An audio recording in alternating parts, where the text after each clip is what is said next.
Hi, we are in Shadyside with Richard Rattner. Richard, nice to meet you. Nice to meet you. Cool. So tell me, tell me about how you came to Shadyside. I was born and raised in Squirrel Hill about 50 years ago, and then about 30 years ago, my wife and I decided to venture down the hill and come to Shadyside. Okay. My family had a business. They moved from downtown to Shadyside at the time. They were putting a subway in downtown and closed off all of downtown access, so they felt that Shadyside was an up-and-coming place back in the late 70s, early 80s, and they moved their dress store out here at that point, and that's how the progression started to Shadyside.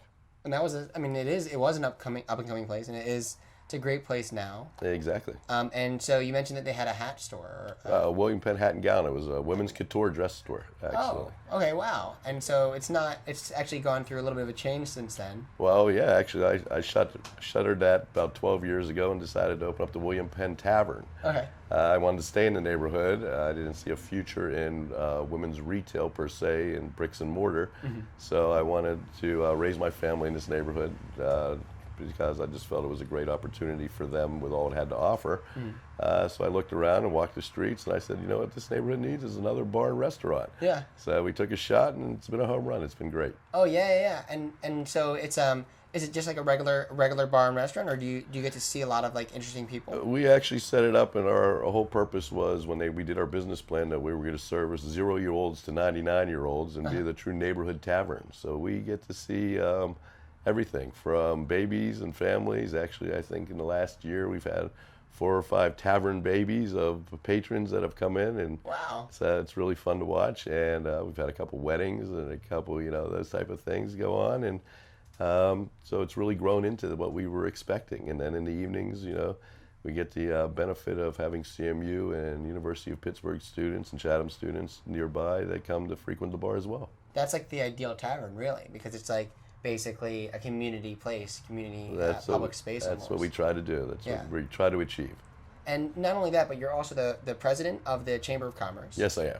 So tell me about that. Tell me about like the businesses that you encounter. I'm sure you know a lot about. We have we oversee Walnut Street, Ellsworth, and Highland Avenues, and we have about 220 businesses that are involved. Everything from mom and pops to national chains, and it's our job to try and integrate. When you have a commercial area in a high-end residential neighborhood, you have to be aware of their needs and concerns as well as the business's needs and concerns, and you try to mesh those together. And it's with the help of Bill Peduto and Dan Gilman in his office at the city level, as well as a lot of other people, we're able to make things run seamlessly, effortlessly. Yeah, and that's something that's also really unique to Shadyside and really hard to cultivate. You have a really strong residential area and a really strong business district, and you raise a family here, so it's a great place to raise a family. Or how do you feel? I mean, like, do you think that it's a good residential town? Oh, I think it's first of all, it's a very safe area. It's a very clean area. It's a very friendly area. Yeah. People walk up and down the street and say hello to each other. Yeah. If you don't know someone, you get to know them. It's actually kind of neat in that respect. It's also a very international area by having the CMU and the Pitt students here as well as professors. Yeah. We have people that come to the area for a couple of years for educational purposes or teaching purposes or medical purposes with UPMC Shadyside. And we're able to integrate them into the neighborhood, learn from them, get ideas from them, what they bring with them, steal some of these ideas, implement some of these ideas, and it really makes us a cutting edge type of neighborhood here in this city. As for the commercial aspect, we're very proactive on keeping our commercial members of the neighborhood involved in the residential life and aspect.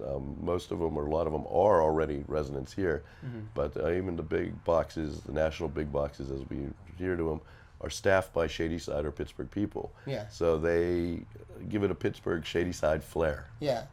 And you have a lot of locally owned businesses as well, right? Lots of mom and pops, Yeah. and that's the real flavor of Shadyside. And we have everything from a variety store, an old nickel and dime type of variety store, all the way up to high end men's and women's stores. And not to mention all the services that go with it, such as hair and clothing and whatever else. And it's just been wonderful. It's one-stop shopping. Oh, yeah. But it's one-stop shopping with a feeling of being at home.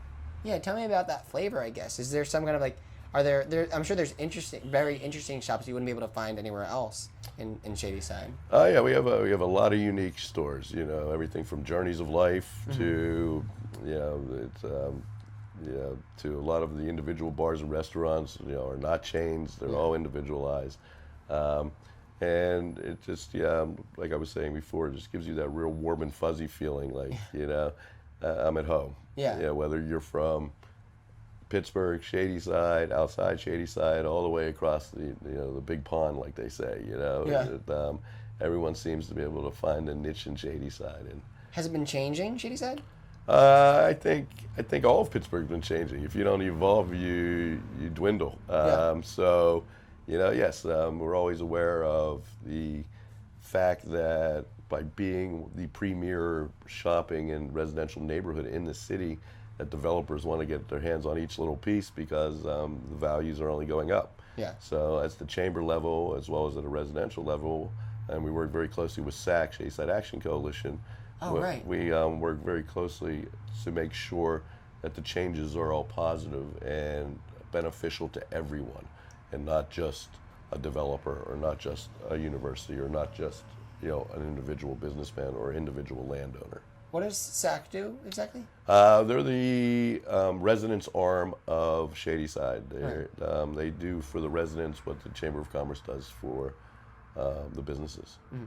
And also there's a lot of schools in the area too, right? It's wonderful. We have universities, we have elementary schools, we have Liberty Elementary School, we have public school, we have private schools, we have what we call the University School, which is a private school over here. You have Chatham down the street. You have Carnegie Mellon. Oh yeah. You have the edges of Pitt. You have, it's just a great opportunity to, you have Ellis. You have Winchester. Yeah. You have, so it's really a great, once again, a great blending point of different socioeconomic backgrounds coming together in one area.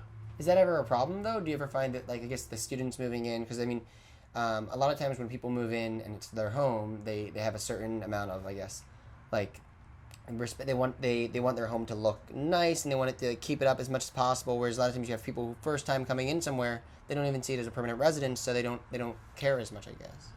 There's always going to be that concern. I think the landlords in the area work very closely with us as well as with SAC to assure they know their property values are quite substantial, and they want to protect those as well. And mostly, we see a lot of graduate students in the area, less of the undergraduate per se, and that's mostly a socioeconomic type of thing as well, just from the prices and as well as the hours that they have to keep. Yeah. If we have that problem, we address it. Yeah. That's one thing about the chamber and around SAC. Yeah. We're not afraid to go up to a business, go up to a resident, go up to a landlord and say, you have to make changes. This is not fitting into our area. This is not, we had a home on a residence on Walnut Street that was a blighted residence. And, we took legal action against it to have it torn down. So that's what they, That's what you need to do. Exactly. Yeah. Well, so wait, and what are your hours at the William Penn Tavern, I guess? My hours are going about 7 o'clock in the morning. I get done about 2 a.m. 2 a.m. is when you guys close. Right, exactly. Oh, wow. So you must get, there must be a crazy amount of things that go. I mean, there must be some interesting stories. Do you have interesting stories from I have some great stories, which I probably can't repeat on camera. What about the best one that you can repeat on camera? The best one I can repeat. I think what the interesting part about having the tavern right now is the fact we've been open. We're in our 12th year. Yeah. And people said to me, when you open it, what's the most important thing? And I said, to create tradition. Right. Create an aura. Right. Let people think you've been here longer than you have. Yeah. And I've had people come in with their 15-year-old, 20-year-old son, I should say, on their way to dropping them off at college and explaining this is where mommy and daddy met to get married.